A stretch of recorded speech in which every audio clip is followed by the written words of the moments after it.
This fire has been burning for about 3 days now. This is Sky 5 over the scene Saturday after the fire erupted at a salvage yard in Wayne County. Thanks for being with us tonight. I'm Dan Haggerty. And I'm Lena Tillett. Tonight, people who live nearby are being told to limit their time outdoors. We sent Sky 5 back over the scene today, and the smoke is still rising and can be seen for miles. Our Matt Tallhelm is joining us live now outside National Salvage and Service Corporation with the new warnings about air quality in that area. Matt?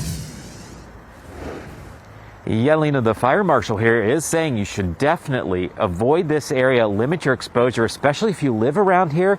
Wear one of these N95 masks like we've been wearing through the pandemic to try to filter out some of those toxic chemicals. Now, I want to give you an idea of what's burning here.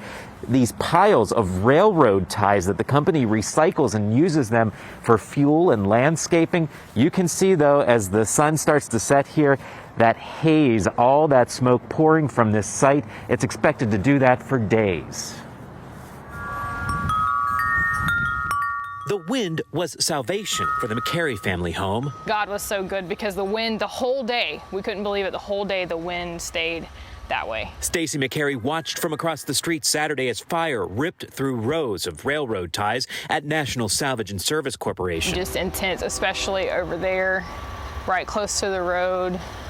Just huge flames. Pockets of flames still peek through the smoldering piles of ash at the facility. Right now, we're basically letting what's left there smolder and try to burn out. That's what crews did when this fire burned through the company's railroad tie recycling facility near Selma, Alabama in August of 2021. Fire officials there tell us a lightning strike sparked it.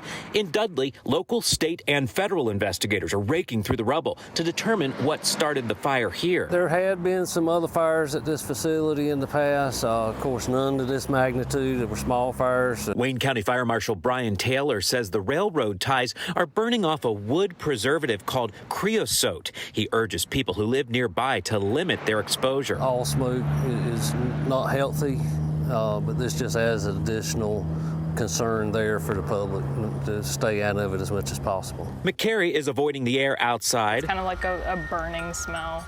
Not like burning smoke, but like a kind of burn the back of your throat kind of feeling. Now that the winds have shifted, blowing billows of smoke toward her family's home. Close up the windows, doors, like try to keep the heat from running too much, and just try to keep the smoky air out of the house. It's pretty intense breathing all this in.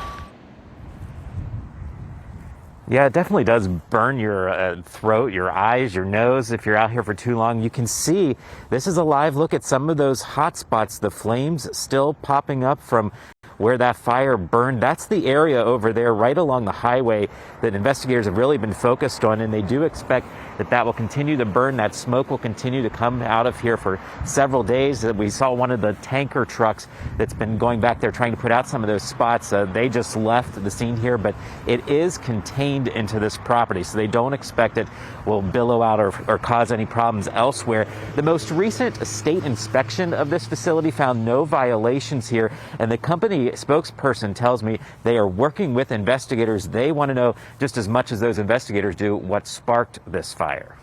Absolutely. A major effort there. Matt Tallhelm reporting live for us in Wayne County. Thank you.